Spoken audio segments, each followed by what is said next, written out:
अश्वत्थामा के 10 रहस्य जानिए। पराजयो व मृत्युर्वा श्रेयान मृत्युर्निर्जय विजितारयो हेते शस्त्रोपसर्गान मृतोपमा। अर्थात जिसने अस्त्र डाल दिए हो, आत्मसमर्पण कर दिया, वे सभी शत्रु विजित ही है, वे मृत के समान ही है अश्वत्थामा। महाभारत में द्रोण पुत्र अश्वत्थामा एक ऐसा योद्धा था जो अकेले के ही दम पर संपूर्ण युद्ध लड़ने की क्षमता रखता था। कौरवों की सेना में एक से एक योद्धा थे। पांडवों की सेना हर लिहाज से कौरवों की सेना से कमजोर थी, लेकिन फिर भी कौरव हार गए।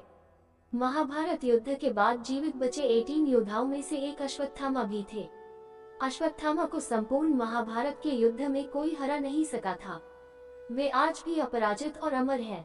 आओ जानते हैं अश्वत्थामा के जीवन से जुड़े ऐसे 10 रहस्य जिसको हर कोई जानता चाहता है, और अंत में ऐसा रहस्य तो अभी तक कोई नहीं जान पाया है। अगले पन्ने पर पहला रहस्य, शारद्वती ततो भार्या कृपी अग्निहोत्रे च धर्मे च दमे च सततम रताम। 46 महाभारत संभव पर्व। जन्म का रहस्य। अश्वत्थामा का जन्म भारद्वाज ऋषि के पुत्र द्रोण के यहाँ हुआ था। उनकी माता ऋषि शर्द्वान की पुत्री कृपी थी। द्रोणाचार्य का गोत्र अंगिरा था। तपस्यारत द्रोण ने पितरों की आज्ञा से संतान प्राप्ति हेतु कृपी से विवाह किया। कृपी भी बड़ी ही धर्मज्ञ, सुशील और तपस्विनी थी। दोनों ही संपन्न परिवार से थे। जन्म लेते ही अश्वत्थामा ने उच्च श्रवा अश्व के समान घोर शब्द किया, जो सभी दिशाओं और व्योम में गूंज उठा। तब आकाशवाणी हुई कि इस विशिष्ट बालक का नाम अश्वत्थामा होगा। अलभत गौतमी पुत्रम अश्वत्थामान मिर्च सजात मात्रो व्यंदद यथवोच्चे श्रवाहय। 47 तच्छुत्वांतर्हित भूतमंतरिक्षस्थं ब्रवीत अश्वस्यवास्य यत्स्थाम नत्तः प्रदिशो गतम्। 48 अश्वत्थामैव तस्मान् नाम्ना भविष्यति सुतेन तेन सुप्रीतो। 49 अगले पन्ने पर दूसरा रहस्य, बदल गया द्रोण का जीवन। अश्वत्थामा के जन्म के बाद द्रोण की आर्थिक स्थिति गिरती गई। घर में कुछ भी खाने को नहीं बचा। विपन्नता आ गई। इस विपन्नता को दूर करने के लिए द्रोण परशुराम जी से विद्या प्राप्त करने उनके आश्रम गए। द्रोण आश्रम से लौटे तो घर में गाय तक न थी। अन्य ऋषि कुमारों को दूध पीते देख अश्वत्थामा दूध हेतु रोता था, और एक दिन द्रोण ने देखा कि ऋषि कुमार चावल के आटे का घोल बनाकर अश्वत्थामा को पिला चुके हैं, और अबोध बालक अश्वत्थामा मैंने दूध पी लिया, ये कहते हुए आनंदित हो रहा है। ये देख द्रोण स्वयं को धिक्कार उठे। इससे ये सिद्ध होता है कि अश्वत्थामा ने अपना बचपन जैसे तैसे खा पी कर बिताया। उनके लिए घर में पीने को दूध तक नहीं होता था, लेकिन जब वे अपने मित्रों के बीच रहते थे तो झूठ ही कह देते थे कि मैंने तो दूध पी लिया। अगले पन्ने पर तीसरा रहस्य, पिता का अपमान। पिता ने जब बालक अश्वत्थामा की यह अवस्था देखी तो उन्होंने खुद को इसका दोषी माना, और वे उसके लिए गाय की व्यवस्था हेतु स्थान स्थान पर घूमकर धर्मयुक्त दान के लिए भटके, लेकिन उन्हें कोई भी गाय दान में नहीं मिली। अंत में उन्होंने सोचा कि क्यों न अपने बचपन के मित्र राजा द्रुपद के पास जाया जाए। वे अपने पुत्र अश्वत्थामा के साथ राजा द्रुपद के दरबार में जा पहुंचे। राजा द्रुपद की राजसभा में पिता की अवमानना बालक अश्वत्थामा ने देखी थी, और देखी होगी उनकी विवशता और क्रूर विडंबना की शस्त्र शास्त्र के ज्ञाता भी सत्तासीन मदमत व्यक्ति द्वारा अपमानित होते हैं। अश्वत्थामा के बाल मन पर उस वक्त क्या गुजरी होगी जब उनके पिता को वहां से धक्के मारकर निकाल दिया गया। अगले पन्ने पर चौथा रहस्य, अश्वत्थामा बने शिक्षक और राजा। अश्वत्थामा को लेकर द्रोण पांचाल राज्य से कुरु राज्य में हस्तिनापुर आ गए, और वहां वे कुरु कुमारों को धनुष बाण की शिक्षा देने लगे। वहां पर वे कृत शास्त्र की शिक्षा देते थे। अश्वत्थामा भी पिता के इस कार्य में मदद करने लगे। वे भी कुरुओं को बाण विद्या सिखाते थे। बाद में द्रोण कौरवों के आचार्य बन गए। उन्होंने दुर्योधन सहित अर्जुन आदि को शिक्षा दी। आचार्य के प्रति उदारता दिखाते हुए पांडवों ने गुरु दक्षिणा में उनको द्रुपद का राज्य छीनकर दे दिया। बाद में द्रोण ने आधा राज्य द्रुपद को लौटा दिया, और आधे को उन्होंने अश्वत्थामा को दे दिया था। उत्तर पांचाल का आधा राज्य लेकर अश्वत्थामा वहां के राजा बन गए, और उन्होंने अपने राज्य की राजधानी अहिच्छत्र को बनाया। अब द्रोण भारत भर के सबसे श्रेष्ठ आचार्य थे। कुरु राज्य में उन्हें भीष्म, धृतराष्ट्र, विदुर आदि से पूर्ण सम्मान प्राप्त था, अतः भावों के दिन विदा हो गए थे।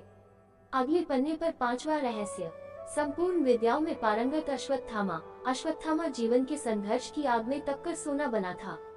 महान पिता द्रोणाचार्य से उन्होंने धनुर्वेद का ज्ञान प्राप्त किया था। द्रोण ने अश्वत्थामा को धनुर्वेद के सारे रहस्य बता दिए थे। सारे दिव्यास्त्र, आग्नेय, वरुणास्त्र, पर्जन्यास्त्र, वायव्यास्त्र, ब्रह्मास्त्र, नारायणास्त्र, ब्रह्मशिर आदि सभी उसने सिद्ध कर लिए थे। वह भी द्रोण, भीष्म, परशुराम की कोटि का धनुर्धर बन गया। कृप, अर्जुन व कर्ण भी उससे अधिक श्रेष्ठ नहीं थे। नारायणास्त्र एक ऐसा अस्त्र था जिसका ज्ञान द्रोण के अलावा महाभारत के अन्य किसी योद्धा को नहीं था। ये बहुत ही भयंकर अस्त्र था। अश्वत्थामा के ब्रह्मतेज, वीरता, धैर्य, तितिक्षा, शस्त्र ज्ञान, नीति ज्ञान, बुद्धिमत्ता के विषय में किसी को संदेह नहीं था। दोनों पक्षों के महारथी उसकी शक्ति से परिचित थे। महाभारत काल के सभी प्रमुख व्यक्ति अश्वत्थामा के बल, बुद्धि व शील के प्रशंसक थे। भीष्म जी रथियों व अतिरथियों की गणना करते हुए राजा दुर्योधन से अश्वत्थामा के बारे में उनकी प्रशंसा करते हैं, किंतु वे अश्वत्थामा के दुर्गुण भी बताते हैं। उनके जैसा निर्भीक योद्धा कौरव पक्ष में और कोई नहीं था। अगले पन्ने पर छठा रहस्य, अश्वत्थामा का भय। जब राक्षसों की सेना ने घटोत्कच के नेतृत्व में भयानक आक्रमण किया तो सभी कौरव वीर भाग खड़े, तब अकेले ही अश्वत्थामा वहां अड़े रहे। उन्होंने घटोत्कच के पुत्र अंजनपर्वा को मार डाला। साथ ही उन्होंने पांडवों की एक अक्षौहिणी सेना को भी मार डाला और घटोत्कच को घायल कर दिया।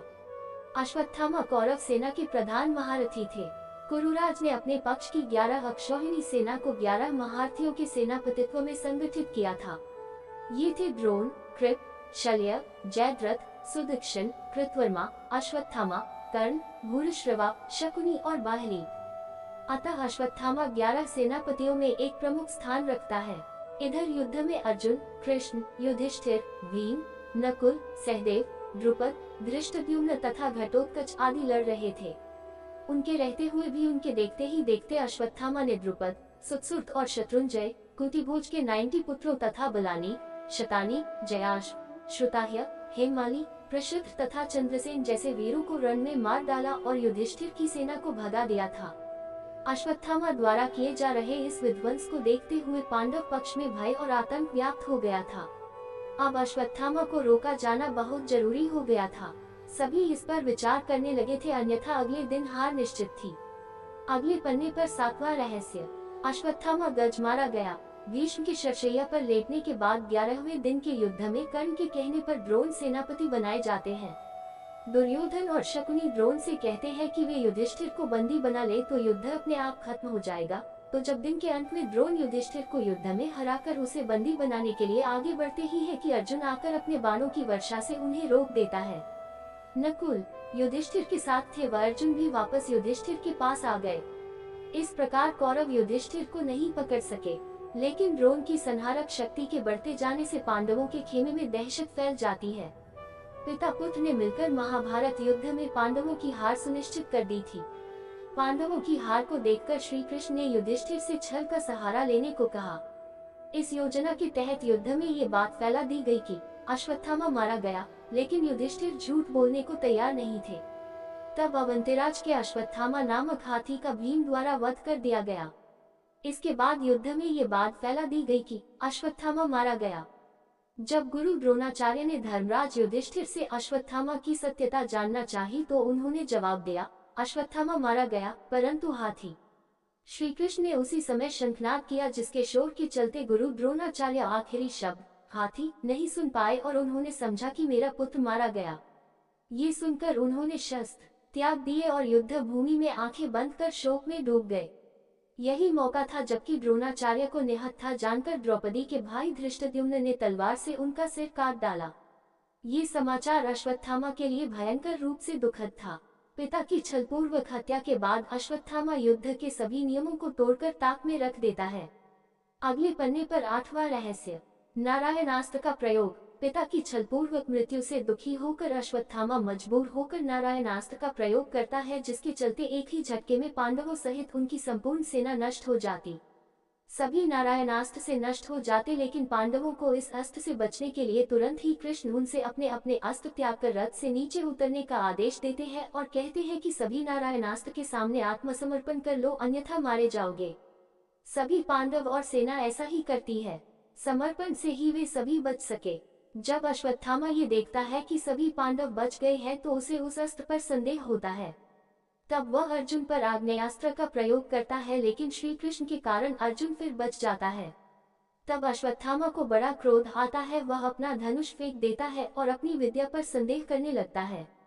अगले पन्ने पर 9वां रहस्य, अंत में ब्रह्मास्त्र का प्रयोग। 18वें दिन कौरवों के 3 योद्धा शेष बचते हैं, अश्वत्थामा, कृपाचार्य और कृतवर्मा। इसी दिन अश्वत्थामा द्वारा पांडवों के वध की प्रतिज्ञा ली गई, लेकिन समझ में नहीं आता कि कैसे पांडवों को मारा जाए।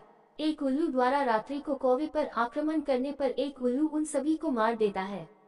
ये घटना देखकर अश्वत्थामा के मन में भी यही विचार आता है और वह घोर कालरात्रि में कृपाचार्य तथा कृतवर्मा की सहायता से पांडवों के शिविर में पहुंचकर सोते हुए पांडवों के 5 पुत्रों को पांडव समझकर उनका सिर काट देता है। इस घटना से धृष्टद्युम्न जाग जाता है तो अश्वत्थामा उसका भी वध कर देता है। अश्वत्थामा के इस कुकर्म की सभी निंदा करते हैं।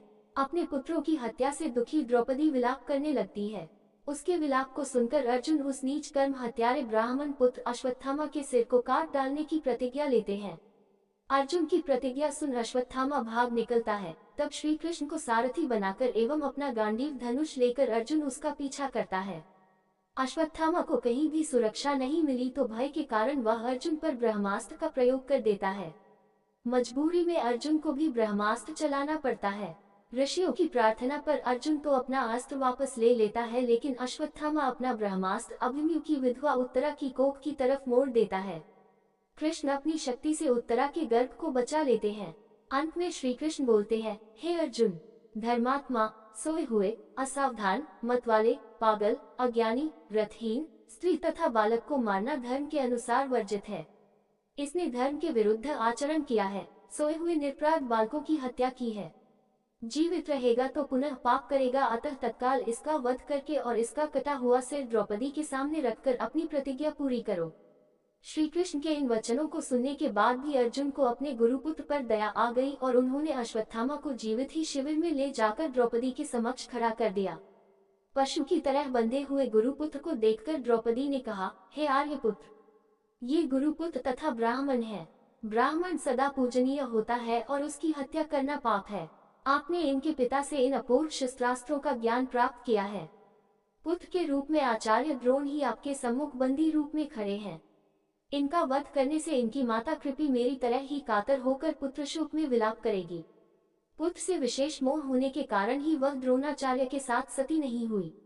कृपि की आत्मा निरंतर मुझे कोसेगी।